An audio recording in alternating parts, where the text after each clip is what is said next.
this mofoso, come and integrate. In that same Nigeria, you have the Fulanis killing everybody all over the place. Nobody has said that the Fulanis needs to reintegrate to Nigeria. Or anybody who identifies as a politician, a Fulani politician, you must convince us.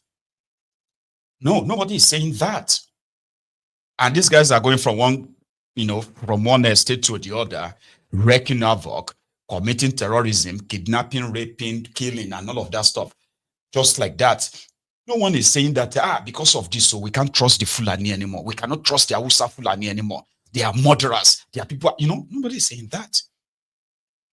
But when you listen to an Igbo man that says, we Igbos, we have problem, it's because we need to try and integrate with other people. What are you talking about? Integrate. We have to try to stop criticizing Nigeria. We have to. If an Igbo politician is saying that, what do you expect a politician from other part of Nigeria to say? He was talking there. People were laughing. Yeah, because to them, what Peter Obi is doing, is a disruption. A disruption that normally an average Igbo man, right, who has managed to get to some level in his, in this life, and he knows what he did to get to where he is, right? So you can't push him around. And that's how it should be. You can't push him around without any kind of like a pushback. So what Peter Obi is doing to these guys is spoiling business for them, because if he should, to them, it's like whether he makes it or he fails, it is going to affect them. Because they think they are smart, like Okoro Hausa, that was born in Jos, I've been there and raised him, speaks Hausa very, very well. He was even reciting Shevna Fatia Abi, what's it be that in Quran during their APC primaries in 2023. Still, not a single person kind of looked at his side. Okoro Hausa, that one was more grounded though. That one they speak Hausa, he will meet with them, he go, he's been there with them for so long. What is his end? So when you look at these guys who are like going to the owners of Nigeria, just for what? For political appointments, for political contracts. And because of that, you see yourself as a second-class citizen in your own country. Now your country, Nigeria is supposed to be your country. If you're an Igbo man, a Gala man, a BBO, a Joe, Nigeria, this Nigeria now, as them put, is supposed to be your country. Everybody's supposed to get equal right. Nobody should look at you and say, you need to convince me. What the heck is that? But that's how they get to socially condition people. Nobody will tell me, a Yoruba man, that I need to integrate with anybody in Nigeria. What the fuck is that? Like you as a Yoruba man, nobody will trust you. You need to integrate. You need to show. You need to prove yourself that you can be trusted. I mean, Yoruba man, in that contraption, nobody's going to say that to me. But the moment an Igbo man says, in his own country, it's supposed to be his country. So when you see, when an Igbo man says, I want to be president,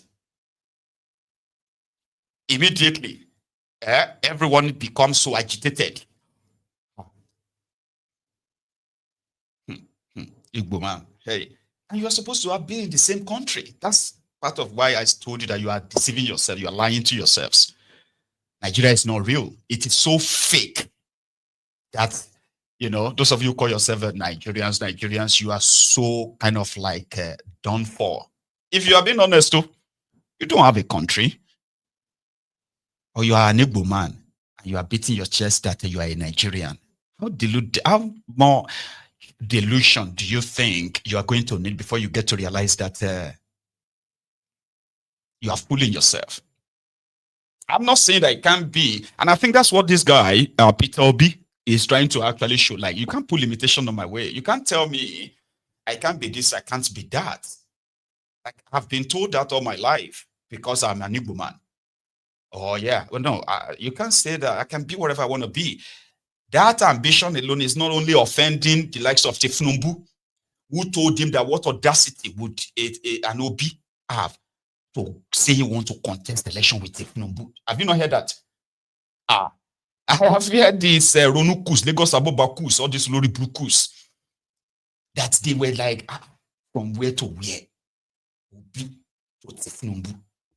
And that is actually not coming from whatever, I mean, it's not coming from what they actually possess. So, like, yeah, it is coming from the formation of this contraption, Nigeria. Do you get that now? So, there are Yorubas who believe that what will make an Igbo man say he won't contest election against Tinubu? Do you understand what that means? There are people who believe that Obi's ambition is an insult. In Nigeria, supposed Nigerians, so yeah, there are people who believe that Obi's ambition is an insult to the likes of Tinubu and maybe Atiku. Yeah, there are those who believe that. And you are supposed to be in the same country. You are supposed to be the same, you have the same right. But you know that you don't have the same right in that contraption. You know, you do know that, do you? And if you don't, I'm reminding you, you don't have any equal right. That's the reality.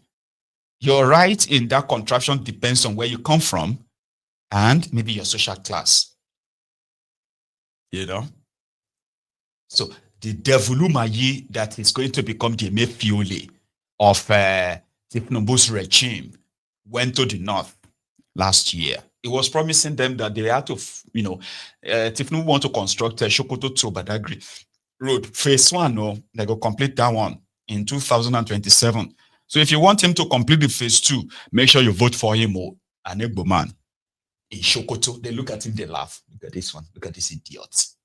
I don't know, maybe they even probably see themselves like how people see them. I'm talking about their criminal politicians now. Like, do they know? Do they hear all these horrible things that people like Onofunuga says about them? Like, do they just ignore that, like brush it aside and say, no, it doesn't matter. You are right. You are right. We are this. Everything you say about us is true. Like, just to get the political appointment, get political patronage, be able to control the resources of the commonwealth of your people in your states without anyone challenging it or what have you. That's all you need. Now, they can call the Igbos any name they want to call them. They are right. It's true. For appointments. God damn it, man. Yeah. Was him last year in Sokoto, talking to the Sokoto people. Of that moment to perform certain functions. And I believe strongly that by the divine coming of President Bola Ahmed Tinubu, one of the key things that God wants him to do is to realize this dream of 48 years, which no any other president had the courage to attempt. And this project is having 6 lanes. Normally 3 lanes is 11.55, but I've increased it to 12 meters so that vehicles can easily pass without touching themselves. And so the 6 lanes from Sokoto to Badagry, we have faced it in construction and funding. And the president, you must have to appreciate him. Even though he's from Southwest, he's a man who believes that every part of this country is his own. And that's why he said, the Sokoto, when you look at the name of the road, it was called Badagry Sokoto during the Shagari administration. But it was President Bola Ahmed Tinubu that changed it to Sokoto Badagry, because he wants it to start from Sokoto, and that's why we are here to make his directive come true. And so we have faced this project, phase 1, 120 kilometer in Sokoto State. We further face this 120 kilometer into phase 1A and phase 1B. We have awarded the contract through selective tendering procurement. And when people attack me, I've always said I've broken no law. Whether it's procurement, whether it's making sure this project is in the appropriation, I have broken no law. My PAM secretary is a technocrat and is a procurement officer. Even if I were going to break one, he will not let me break one. And so I'm not afraid of any attack. Our hands are very clean. This first phase is for 36 months. but the president will never let it be. He asked me, Umahi, how many years do you want to finish this project? I said, let me find out from the contractor. Now we had a meeting and agreed that this section is going to start in 3 independent sections, which means that the machines you see in one section is what you see in second section, is what you see in third section. And that is what we are going to do. So before 2027, this phase 1A will finish. Do you want phase 2A to finish? Sokoto people, do you want phase 1A, 1B to finish? Yeah, it's going to start around 2027. You know what to do. You did it before.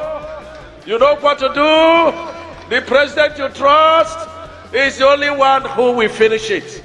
Because if all that had the courage, 48 years, they would have attempted it. But no one did. A man of courage, a divine president. He will finish it, but he needs time to finish it. And like His Eminence said, we are working day and night. But 3 years is too small to finish. Nuisance Lele. Nuisance Lele. Let me tell you how I came by the name Devil Umahi, because I coined that, among many other names I've probably coined in the past. When Mazi Nnamdi Kanu was given or granted bail, was it bail? Yeah, bail. During his trial, right? It was Devil Umahi who first approached him as the person they sent, the person the Bokwari and gang sent to go and talk to Nnamdi Kanu and make him an offer, to make him offer. So when he met with Nnamdi Kanu, right, he pretended that he cared for the Biafrans or the people of the southeast of Nigeria. So, and it was around the time, yeah, that the hopeless Uzodimba and his own, what do you call it, his own criminality was just taking shape in Imo. Then they called a meeting, like a summit, to Enugu, where back then, all of the Southeast governors attended, and some other political, Nwabueze, you know that old man that is dead now. So they called this meeting in Enugu. At that meeting, Nnamdi Kanu presented 11-point demand that you seated here now be the Igbo leaders, political leaders. Whatever you guys decide here to do would have a lasting impact on the rest of the Igbo, on the rest of Igbo land, if you stick to it. He gave them this list, 11 demand, not demand per se, just proposal 11, where he told them to do everything, use their supposed unity, right, to have the passage of way, dredge the River Niger, have this channel, link it to the what do you call it, to the Atlantic Ocean, where you can actually have your own seaport. If you can have dry seaport, you can, I mean, where you have dry seaport, you can also have the proper port as well, even if it's not sea. First proposal. Invest in this and keep our youth at home so that we can stop the emigration of young Igbos outside Igbo land. It will create jobs. Invest in electricity that you can see this is the Southeast electricity that will provide 24 hours electricity for the people of here, that will improve businesses and probably jumpstart, manufacturing or a view. He advised them that the Fulani terrorists and their sponsor, they have concluded their onslaught on the plan on onslaught to attack the southern part of Nigeria. And for us as Igbos, it is better they are well prepared. He suggested that they have an internal the proper local southeast security, in which he had to go and start it himself after, like a year or two after Nnamdi Kanu. That was when they tried to kill him anyway. So you see all these proposals, none of it, not a single one said, give me money, give me this, or give that. No. It was basically about Igbo. In fact, he said, if you can do all of this, I will slow down my Biafra agitation. Devil Umahi was the speaker when they came out of that meeting in Enugu, the Enugu government house. Devil Umahi read the whole, points or resolution that they will work on it. It was about 3 weeks later or so that the Nigerian army invaded Afaraoku in Abia State, Nnamdi Kanu's house, family house, killed 28 young people in front of that house that day. 28. And then they missed Nnamdi Kanu. Guess who was behind all of that? Devil Umahi. They said he once told Nnamdi Kanu that if Nnamdi Kanu is not going to stop Biafra agitation, they will bring up another group that will begin to campaign against Biafra agitation, and they will call them Biafrans too. So Nnamdi Kanu established ESN when the Fulani terrorism began to crept into the eastern part of Nigeria. He started ESN. Do you know those who came after him? Devil Umahi. Not only did Devil Umahi went back to Bokwari to tell Bokwari that the best thing is to take him out. Yeah. It was actually the arrowhead. That's why when you hear him talk, you can tell that he has been involved in so many horrible things against the Igbos. And that's why he can come out and say, oh, the reason why we need to integrate, we need to cooperate with other part of Nigeria, blah, blah, blah. It was him. It wasn't even Hopeless Uzodimgba. Hopeless Uzodimgba has publicly defended the IPOB in church, on TV. He has publicly defended. I said, no. The level of criminality we are seeing right now is politically sponsored. Devil Umahi, Hopeless Uzodimgba said that. This Devil Umahi said that if I didn't just say that, Nnamdi Kanu started ESN. A month later, Devil Umahi put together what he called Ebube Lizard. Nnamdi Kanu set up ESN to protect farmers, farming men and women, in the eastern part of Nigeria against the Fulani terrorists. Devil Umahi put together Ebube, gave them uniform, gave them guns to be hunting down the ESN. Not the Fulani terrorists, though. Not the Fulanis that are actually because Devil Umahi needs to prove to Bokwari that they could undo or clip the wing of Nnamdi Kanu. They were the ones who went to him to prescribe IPOB. Yeah. Southeast governor, led by this Devil Umahi. That's why I call him Devil Umahi. You understand? It wasn't like just saying that out of because I don't like him. And for every one of them that I kind of talk about, I have their history, I have their action, I have every atrocity they've committed. I have all this on record. Do you understand? So that guy, pretty much like is not alone. No, I want to say is a gone. But you also have a solo dump. You have others too, like they scattered everywhere. They're doing everything to at least convince Nigeria that they can be trusted. You can trust us. And every now and then when they see this Peter Obi and is obedient, talking about Nigeria, it's like he's spoiling business for them. Obi want to be president of Nigeria, as he should be. Devil Umahi is looking forward to becoming either a minister in another government or a vice president, a spare tire in another government. And that will be enough for him as an Igbo man. He's contented. He's okay. Don't be ambitious. Don't be ambitious. You need to integrate with who in your country. Yeah? And if they can't be No, it is Nigeria that should be accommodating them more. Do you understand? Not them trying to convince Nigeria anymore. Because to them, they're like, well, they don't need to convince you anymore. They are done. Let's have a referendum and let those who want to be part of Nigeria vote no to Biafra.